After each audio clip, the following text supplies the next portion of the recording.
একটি প্রশ্ন, মাজার অথবা কবরস্থান মহিলা বসে মোমবাতি জ্বালানো অথবা মেয়ে পুরুষ একসাথে জিকির করা, এই ব্যাপারে হুজুর মাসালাটা জানিয়ে দিলে উপকৃত হব। এটা প্রশ্ন করছে, জবাব দিতে পারি? মাজার অথবা কবরস্থান, কবর ও মাজার এই দুটো লাগবার একটা বেশ। আপনার মা বাবার যে কবরস্থান, আওলাদের যে কবরস্থান, এটাও মাজার। বলিলে বাম পাশে হুজুর আছে, ধরে দিব, অসুবিধা নাই। মাজার শব্দের অর্থ জিয়ারত গাহ। মাজার শব্দ অর্থ কি? জিয়ারত গাহ। যেখানে গিয়া জিয়ারত করা হয় এই জায়গারে মাজার কয়। আপনারা মাতা পিতার কবর জিয়ারত করেননি? উত্তর দেন না কেন? এটা জিয়ারত গাহ। আচ্ছা, আর আমরা বিশেষ অর্থে ওলিদের কবরের উপরে যেই গম্বুজ বানাই, এটা তাদের অন্যান্য সাধারণ কবর চাইতে যে ওলি আল্লাহদের মর্যাদা বেশি, সেই উদ্দেশ্যে জায়রিনদের সুবিধার্থে, জিয়ারত করার সুবিধার্থে এই আলিশান গম্বুজ তৈরি করা হয়। খুব খেয়াল। মাজার অথবা কবর দুইটা কথা আছে। আচ্ছা যাও, মাজার হোক আর কবর হোক, এই কবরস্থানে বসে মহিলা পুরুষ একত্রিত হইয়া মোমবাতি জ্বালানো অথবা মেয়ে পুরুষ একসাথে জিকির করা, এই দুইটা বিষয়। আপনি কবরস্থানে গেছেন বা মাজার শরীফে ওলি আল্লাহর আস্তানায় গেছেন, ওইখানে কোনো বাতি নাই, সাধারণটি নাই, বাতি নাই। সেইখানে আপনি কি করবেন? জিকির করবেন, মিলাদ শরীফ পড়বেন এবং কোরআন তেলাওয়াত করবেন। এমন অনেক জায়গায় করা হয় না? এখন কোরআন তেলাওয়াত করতে হইলে আপনি কি করতে হবে? আলো লাগাইতে, মোমবাতি লাগতে হবে কি হবে না? মোমবাতি না, আলো দিতে হবে কি হবে না? যে তুমি কোরআন শরীফ তেলাওয়াত করব, মিলাদ শরীফ পড়ব, জিকির আজকার করব, সেই ক্ষেত্রে আপনি মোমবাতি জ্বালাইতে পারেন বা কারেন্টের আলো জ্বালাইতে পারেন।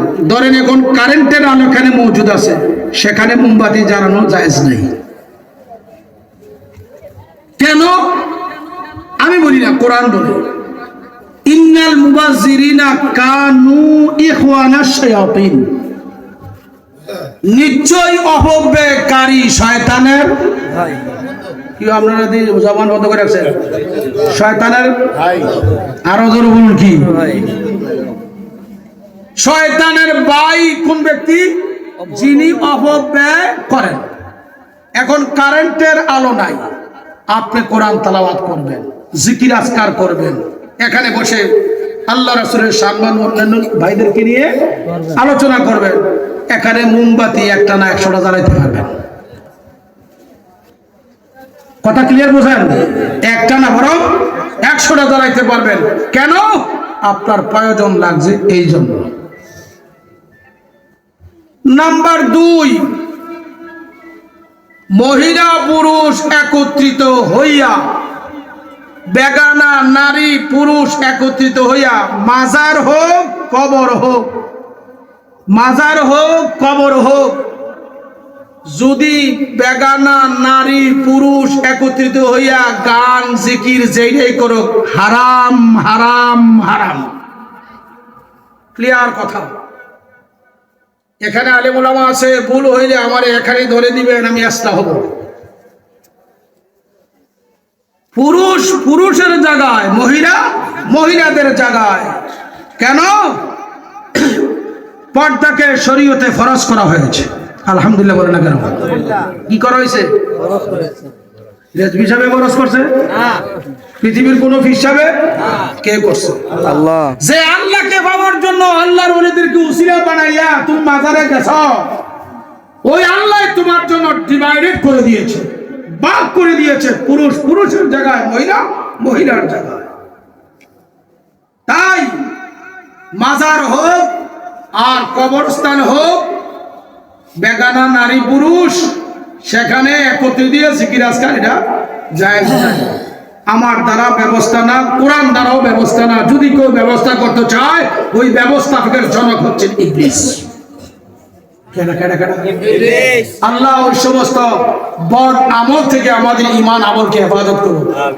সকালে বলেন আমিন। আবার বলছি মোমবাতির কথা, যদি আপনার অন্য আলো না হয়, না থাকে, তখন মোমবাতি জ্বালাইতে পারবেন।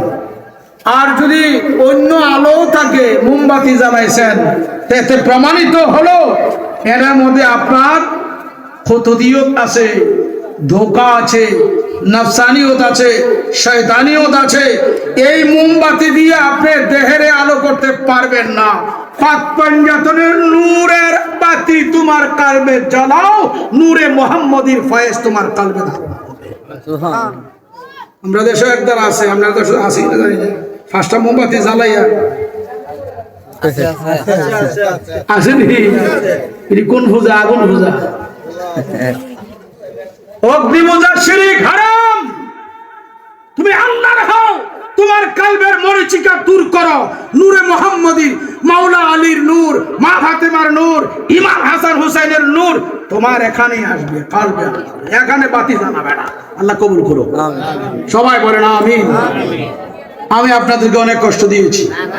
আমার অনুরোধ থাকবে, তরিকতপন্থী ভাই আপনারা আপনাদের আপন আপন মুর্শিদে যেভাবে আপনাদেরকে সবক দিয়ে গিয়েছে, এই সবকগুলো আদায় করার চেষ্টা করবেন।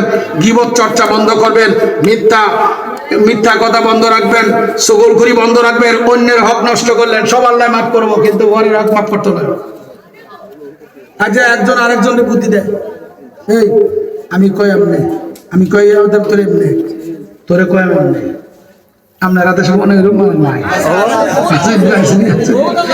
আরে কবরের চিন্তা নাই, মরণের চিন্তা নাই, কবরের চিন্তা নাই, মরণের চিন্তা নাই। আল্লাহর দোহাই দিই ভাই, তোমার সব অপরাধ আল্লাহ মাফ করবে, কিন্তু ঘরের হক যে শেষ করতে আসো এটা মাফ নাই, যতক্ষণ সে তোমারে মাফ না দিবে। আল্লাহ আমাদেরকে হক বুঝার তৌফিক দান করো, হক বুঝার তৌফিক দান করো। নবীজির গোলাম বানিয়ে দুনিয়া রাখো, নবীজির গোলাম মানে হাসরের ময়দানে উঠাক। আজকে যার স্মরণে মাহফিল, মুক্তিযোদ্ধা আলহাজ মরহুম মোহাম্মদ খুরশেদ আলম রেজভী, উনি আমার বিয়াই হয় সম্পর্কে, এবং একজন সুন্নি রেজভী বাবার গোলাম, তার সন্তানরা তাকে স্মরণ করছে। মাওলার কাছে দরখাস্ত জামানার মুজাদ্দিদের উসিলায় এই দেশে যতই মুমিন মুমিনাতের কবর, আজকে তার মাহফিলের খাতিরে আল্লাহ সকলের কবরগুলো জান্নাতের বাগান, সমস্ত বিশ্বময় ভবনের যত ইমানদার নরনারীর কবর, তাদের কবরগুলো জান্নাতের বাগান বানাও। যারা মাহফিল করেছে মাহবুব, তাদের কালবের মধ্যে ইমানি নূর পয়দা করে দাও, পরিবার বর্গকে নবী পাকের প্রেমিক বানিয়ে দাও। যারা আছে সকলকে মাফ করো, সকলের কালবের মধ্যে নবীজির প্রেম ভালোবাসা জারি করো। সবাই আমিন। আমা আলাইনা ইল্লাল বালাগ। আসসালামু আলাইকুম ওয়া রাহমাতুল্লাহি ওয়া বারাকাতুহু।